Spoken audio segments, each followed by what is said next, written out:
برداشت کرنا سیکھو گے. یاد رکھو میرے بچوں، اگر آپ صبر سیکھ گئے تو کوئی آپ کو پکڑ نہیں سکے گا. یہ جو ریسنگ گاڑیاں ہوتی ہیں نا، فراری اور مختلف ان کے نام ہیں، مشہور فراری ہے، اٹلی میں بنتی ہے. لیمبرگینی، یہ دونوں بنتی ہیں وہاں اٹلی میں. اور اس میں جو آدمی جا رہا ہو اس کے لیے سپیڈ لمٹ کی قید کوئی نہیں، ورنہ سب گاڑیوں پہ 120 کلومیٹر پر کے اوپر جائیں گے تو جرمانہ ہوگا.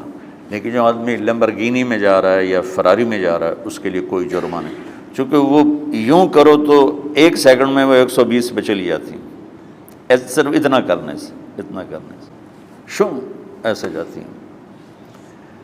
تو میں آپ کو ایک لیمبرگینی دینا چاہتا ہوں، فراری 8 کروڑ کی ہے. فراری 8 کروڑ کی گاڑی ہے فراری. کئی دفعہ وہاں جب جاتا ہوں تو کوئی نہ کوئی بٹھا دیتا ہے، یہ آپ کو ذرا سیر کرائیں. وہ ہمارے کو تو شوق کی کوئی چیز ہے نہیں، وہ نوجوانوں کے شوق کی چیز ہے. تو 8 کروڑ کی گاڑی ہے، میں مفت آپ کو دے رہا ہوں. وہ ہے صبر. آخرت کے سفر میں اگر تیز چلنا چاہتے ہو، سب سے آگے نکلنا چاہتے ہو، تو صبر کی فراری پہ سوار ہو جاؤ. تمہیں کوئی پکڑ نہیں سکے گا، تمہارے کوئی قریب بھی نہیں آ سکے. کہ دنیا میں صبر کرنے والوں کا قحط آ گیا. بڑے بڑے علماء ہیں اخلاق سے خالی، بڑے بڑے علماء ہیں صبر جانتے ہی نہیں. اور پورا معاشرہ سر علماء، تم کل کے علماء ہو اس لیے علماء کی بات کر رہا ہوں، ورنہ پورا معاشرہ میرے بچوں صبر سے خالی ہے. تم سیکھو.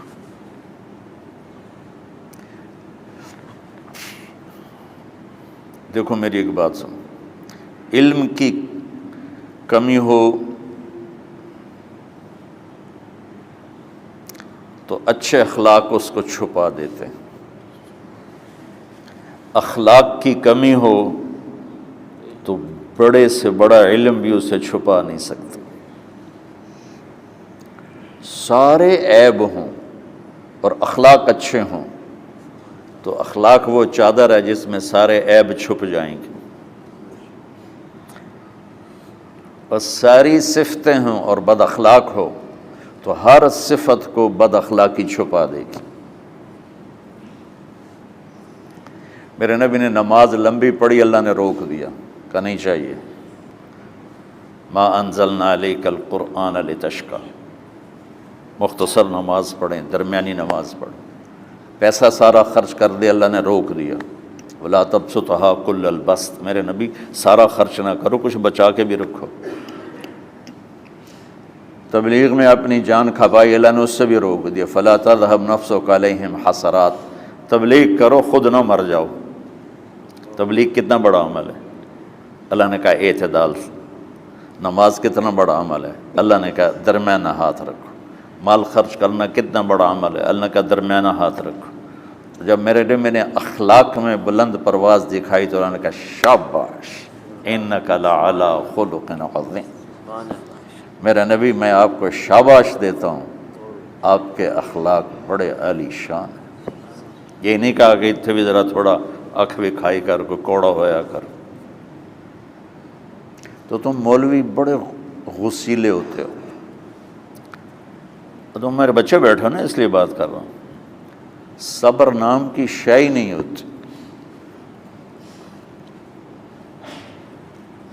فقہ پڑھنا تو ہماری مت ماری جاتی.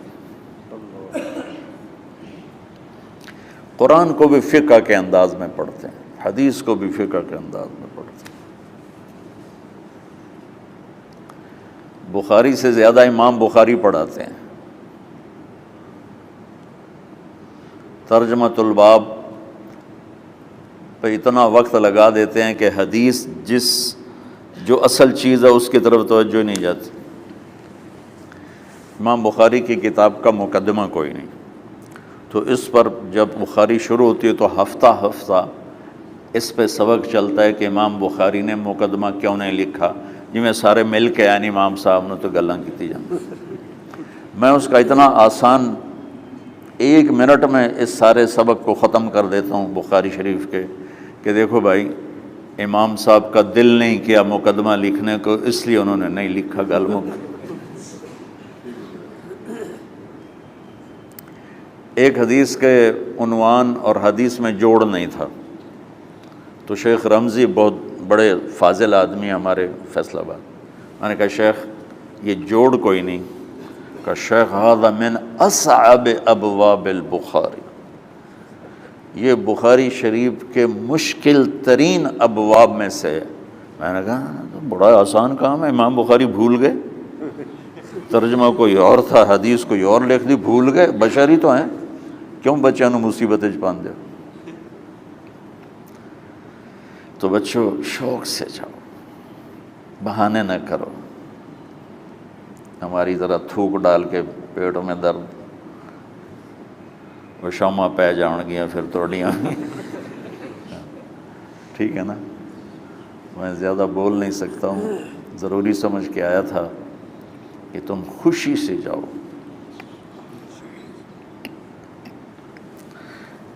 پھر اس میں جو ناگواری آئے گی اسے برداشت کرو گے تو پھر آپ کا صبر بڑھے گا۔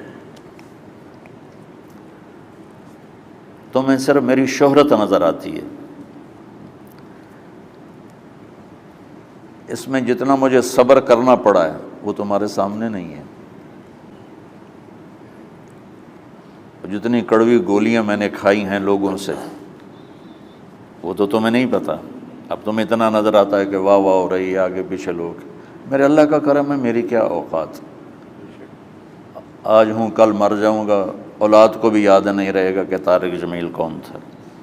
جو ہے اس میرے رب کا کرم ہے، مجھے اپنی شہرت سے کبھی دھوکہ نہیں لگا، تو میرے بچوں اس لیے بتا رہا ہوں، کوئی فخر نہیں، کہ مجھے اپنی شہرت سے کوئی دھوکہ نہیں، ایک لمحے کے لیے بھی مجھے دھوکہ نہیں، میرے دل کی گہرائیوں یہ بات اتری کہ سب میرے اللہ کا فضل ہے، اور برائی کرنے والا اور اچھائی کرنے والا میری نظر میں برابر ہو گیا ہے۔ برابر ہونے کا مطلب پہلے سمجھو، تم مجھے گالی دو گے مجھے تکلیف ہوگی، تو میری تعریف کرو گے مجھے خوشی ہوگی، اس کو برابری نہیں کہتے، وہ تو ایک طبعی چیز ہے۔ یہ میں نے ہاتھ پہ اپنا ہی ہاتھ مارا تو اس کو درد ہو رہا، تو اگر میں مولوی شوکت صاحب سے بدتمیزی سے بات کروں گا تو ان کو تکلیف ہوگی، اور میں ان کی قربانیاں بیان کروں گا۔ یہ ذرا کھڑے ہو نا،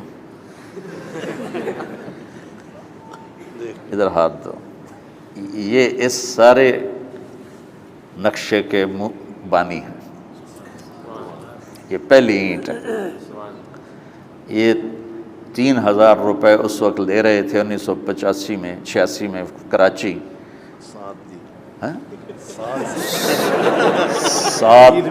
7,000 ان کی تنخواہ تھی، اور میں نے ان کو تلمبے میں بلایا 900 روپے مہینے پر۔ کتنا فرق ہے 7,000 اور 900 کا؟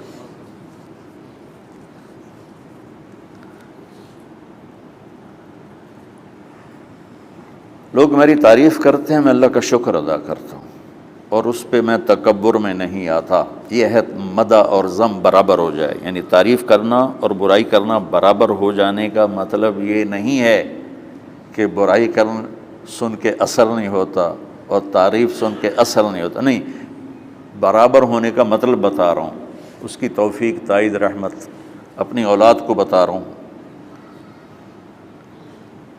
کوئی میری تعریف کرتا ہے میں اللہ کا شکر ادا کرتا ہوں اور اپنے آپ کو بھولتا نہیں ہوں، کوئی میری برائی کرتا ہے تو میرے دل میں اس کے لیے کوئی منفی جذبہ نہیں پیدا ہوتا۔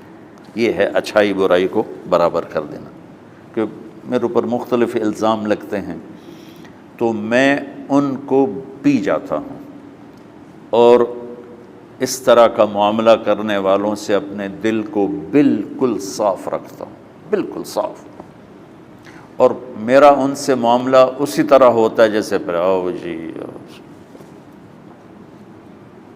اپنی وجہ سے کبھی کسی سے قطع تعلق نہیں کرتا۔